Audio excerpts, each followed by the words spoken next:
We are all blueprints of the men who came before us. Lessons, habits, memories, moments that stuck. Sometimes they were loud, sometimes they led by example, but they help shape the men we are becoming. So we ask, who was a strong role model for you growing up and why? My dad, to start off with. My dad looked after me and my sister when my mum and dad got divorced. So we're talking 45 years ago now. So that was quite unusual. It's quite unusual today, to be honest. I would probably say my brother-in-law, Michael. The one that was my biggest role model pre-teen had to be Arnold Schwarzenegger. The first person that comes to mind is my grandpa. He was a very strong role model for me because I believe that in the absence of my dad, he was there a lot of the time. I joined the Air Force primarily because of him and his service and what he did in the Air Force. I think there's only one strong role model for me, that would be my father, who spent his whole life guiding me, showing me right from wrong. I think growing up in my household, it was very hard to find that until my later years, but I think my granddad on my mum's side. The obvious answer would be my dad and my grandparents. I think when I was growing up, I don't think it was like a single male role model, but like an accumulation of them. So for example, obviously my dad, my grandfathers, sports coaches and teachers. Most definitely it was my dad. He did 25 years in the Navy. He was always this big guy. I always felt comfortable talking to him. I think for me, there were men around. So I had my dad, my granddad. There were men there, but I think we just didn't connect. And it's only later on as I've become an adult that I've started to see what they gave me. But as a teenager, I didn't, and as a kid, I didn't get it at all. Male role models for me came from sport. I had sports coaches around me from a really young age. I think that would have to be my dad. He was always a strong person. Probably my dad, because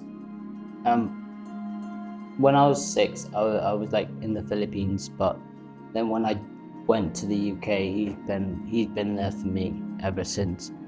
Their influence didn't always come with a speech. Sometimes it was in the way they handled life's challenges, the way they treated others, or the values they lived by day in, day out. Those moments stay with us. What lessons did they teach you? One of the biggest things he taught me was patience, which I'm not sure is one of his qualities necessarily, but maybe that's why he taught me the lesson. It's something that he struggles with, is patience. I was really headstrong when I was younger and even into my teens. And I would be impatient and rush into situations or speak without thinking. And he taught me to slow down, appreciate what the other person has said, listen clearly, actively, and to think rationally, not only when I speak, but also just about what other people have said. He taught me that having a family, supporting them, and supporting the country and being part of something greater than yourself is incredibly important.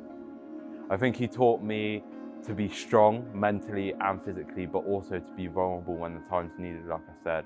I think he taught me that although you can be strong physically, if you have a weak mind and a weak mentality and you're not strong mentally, it can have detrimental effects to not just yourself, but people around you. He's taught me a lot of things over the years with all sorts really, cars, bikes, how to rebuild an engine on a bike. For many of us, emotions came with unspoken rules. Some were safe to show, others not so much. What we learned about vulnerability at home often shaped how we deal with it for the rest of our lives. Was vulnerability something that was welcomed or discouraged in your household? Discouraged to a point, because my old man was proper old school, so it was a case of you suck it up, buttercup, get on with it. Vulnerability. It wasn't encouraged. We never even used the word vulnerability. I think vulnerability and an understanding of what your feelings are definitely more of a modern thing, in my opinion. If vulnerability was there, it was it was noted and accepted. It was discussed, you know, had the family conversations like every other families may do. But you know, there wasn't any discouragement for me to not be vulnerable.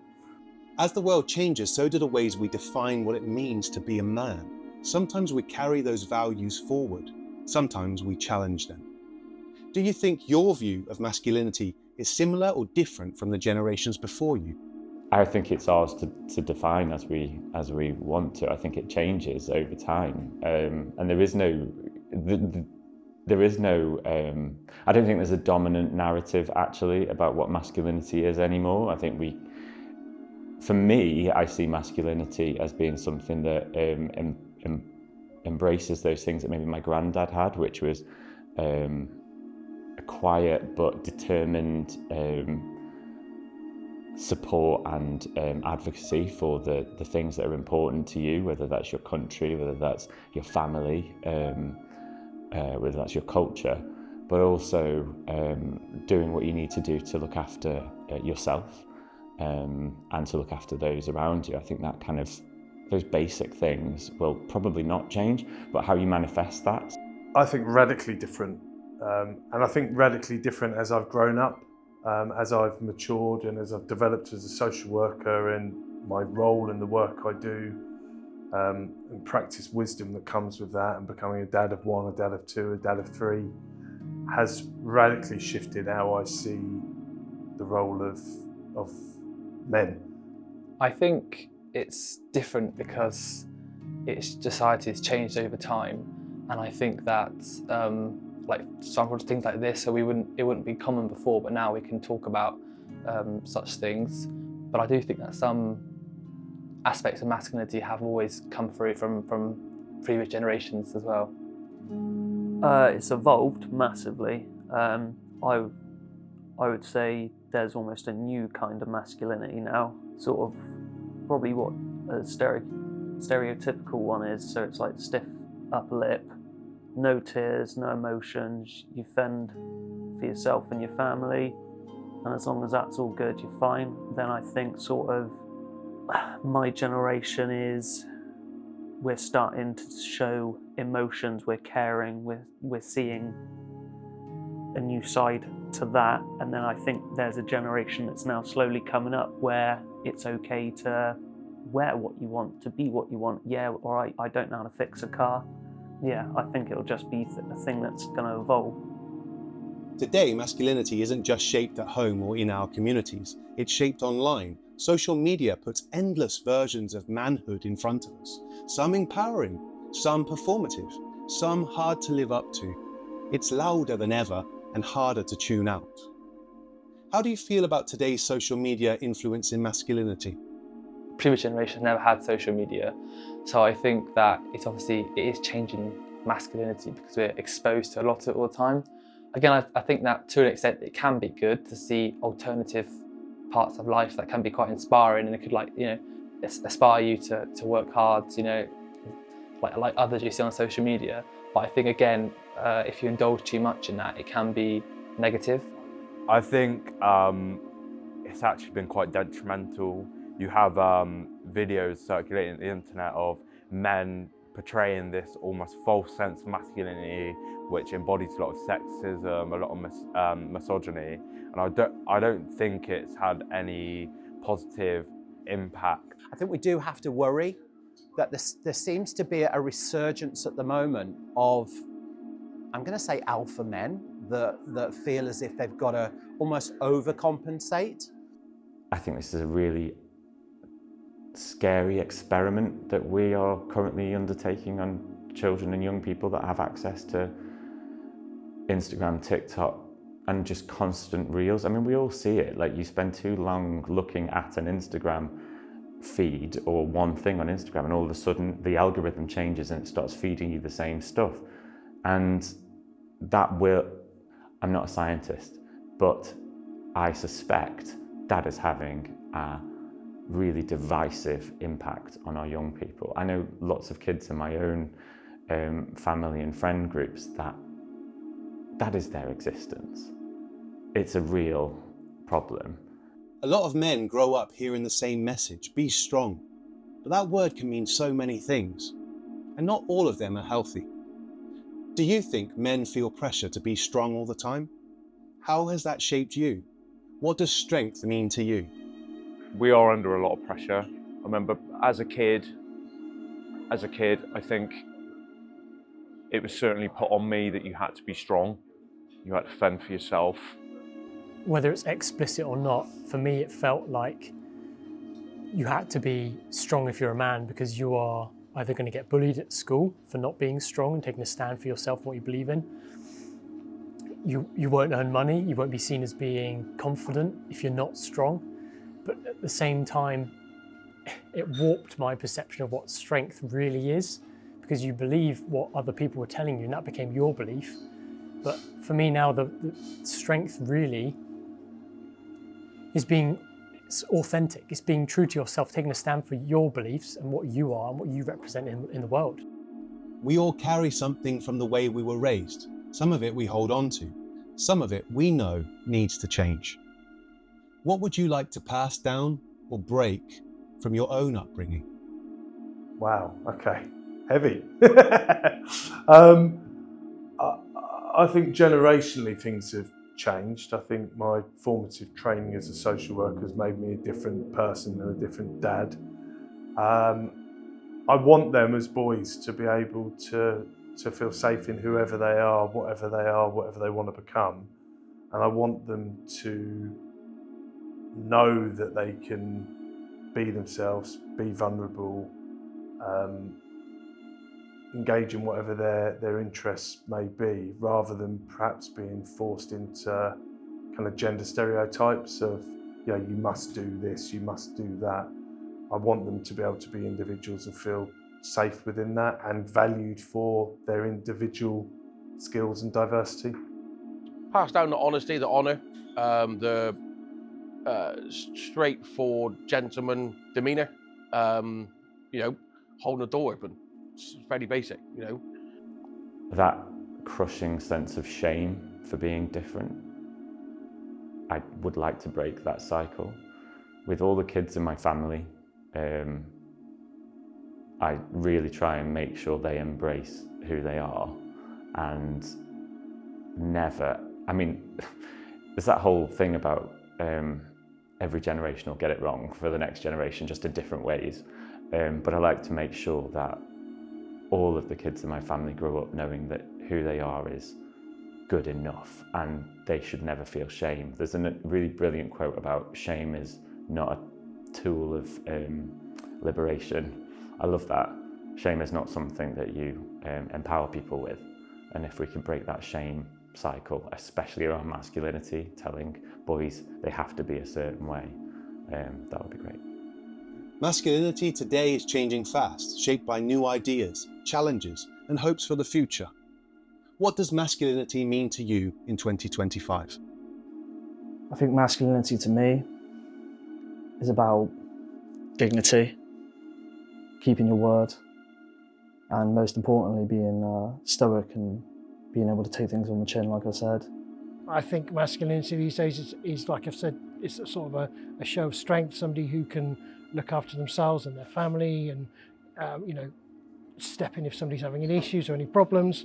But also, I think masculinity these days and strength is being able to show weakness. But to me, masculinity is all about mental power. Absolutely 100%. It's all about keeping your mind in check and listening to people and empathy. It's all about empathy.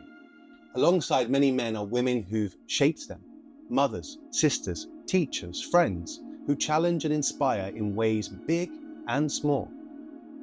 Tell us about the most influential female in your life, and how can we as a society help today's young men learn to truly value and respect women?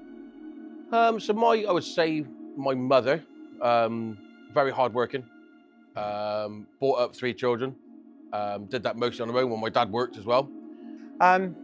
This is a really interesting question, because I think for me, and I've always said for many, many years that, you know, men are the weaker sex, in my opinion.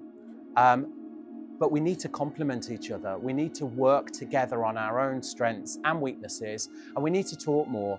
You know, a lot of women are very, very good at talking, and a lot of men are not very good at talking. First and foremost, my mum. I mean, she grew me, she raised me. She made sure food was on the table, bills were paid, even if times were really tough. Even if sometimes she had to get loans, she always made sure that I was okay. But I've also got to say my sister Ria, who taught me a lot of how to be and who I am today. There's quite a few. I've learned an awful lot from a lot of strong women over the years. For me, without a doubt, it's my partner right now, Alex. She's incredible. She has taught me so much about being present, about emotional intelligence, about showing up authentically by being my word. And I believe that without women like her that are able to hold space for me to be authentic and vulnerable, to be myself, really explore who I really am without all of the noise in society and in the world around me, like, I would never have been able to connect to this kind of source of love for life. I think growing up in my household, anyone could guess it. It's going to be my mum.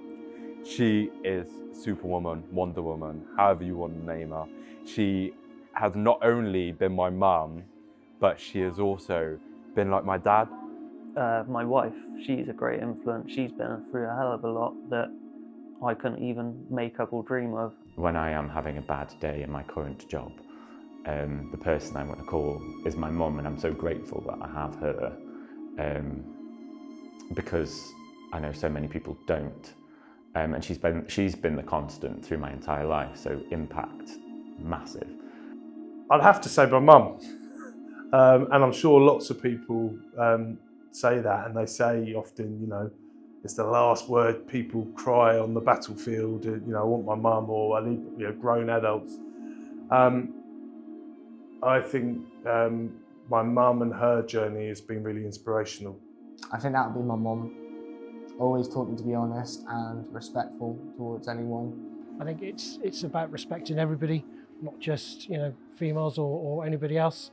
I think it's education and making sure that the young men of today understand that, you know, you don't have to be this sexist individual to sort of be a man and show how strong you are. These questions about role models, lessons, vulnerability, and change were more than just reflections. They became the start of a conversation about what it meant to be a man.